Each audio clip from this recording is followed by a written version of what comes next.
దేశ ప్రజల ఆరాధ్య దైవమైన doctor BR Ambedkar ను రాజ్యసభలో కేంద్ర మంత్రి అమిత్ షా అనుచిత వ్యాఖ్యలు చేయడంపై ఏలూరు జిల్లా కాంగ్రెస్ నేతలు ఆగ్రహం వ్యక్తం చేశారు.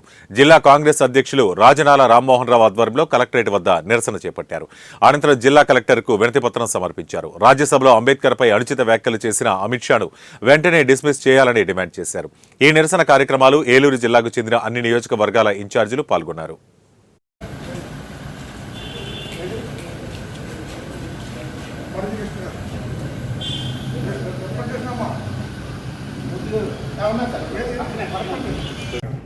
మనోడు సుబ్బారావు పెద్దరెడ్డి సుబ్బారావు ఈయన మరీది కృష్ణ గారు మ్యూజిక్లో మేము ఏంటంటే మాకు పార్టీ ఇన్స్ట్రక్షన్స్ రికమెండేషన్ కాస్టర్ గారు మాకు ఏంటంటే అమలు చేయమని మీ ద్వారా రాష్ట్రపతి ద్రౌపది ముర్ము గారు పంపించమని కాన్స్టిట్యూషన్ని అవమానపరిచే విధంగా అమిత్ షా గారు హోమ్ మినిస్టర్ మాట్లాడటం అంటే పార్లమెంట్లో 5-6 సార్లు మన అంబేద్కర్ గారి గురించి మాట్లాడితేనంట అది అంతకన్నా భగవంతుడి గురించి స్మరించుకుంటే స్వర్గానికి వెళ్తారని చెప్పి అమిత్ షా మాట్లాడుతుంటే వాళ్ళకి అంబేద్కర్ గారి మీద కానీ ఆయన రాసిన రాజ్యాంగం మీద ఏ విధమైన దుగ్ధం ఉందో ఆ రాజ్యాంగాన్ని మార్చడానికి ఇవాళ ప్రయత్నం చేస్తున్నటువంటి దాన్ని తీవ్రంగా ఖండిస్తూ మరి పార్లమెంట్లో జరిగిన సంఘటనలన్నీ మీరు చూశారు.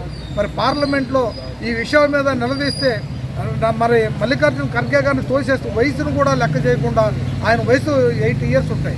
అలాంటి ఆయన కింద పడిపోతే కూడా మాట్లాడకుండా వెళ్ళినటువంటి దుర్మార్గమైనటువంటి ఈ పార్లమెంట్లో మరి ఇలా అందరం కూడా మరి ఉన్నాం. అలాంటి పరిస్థితుల్లో మేము తప్పనిసరిగా మన ఏదైతే అనుకుంటున్నామో డాక్టర్ బిఆర్ అంబేద్కర్ గారిని అవమానించినటువంటి అమిత్ షా గారి వెంటనే బర్తరఫ్ చేయమని చెప్పి మీ ద్వారా డిమాండ్ చేస్తూ, లేదంటే భవిష్యత్తులో అందరం కూడా కలిసి ఇండియా ఫోరం అందరినీ కూడా కలుపుకొని ఇంకా మేము ఉద్యమం చేపట్టి ఖచ్చితంగా రిజైన్ చేసే వరకు కూడా ఈ కార్యక్రమాలు ఇంకా ఉంటాయి. ఈ రోజున కలెక్టర్ గారికి మేము ఈ రిప్రజెంటేషన్ ఇచ్చి మేము ఇచ్చిన రిప్రజెంటేషన్ని రాష్ట్రపతి మేడం మరి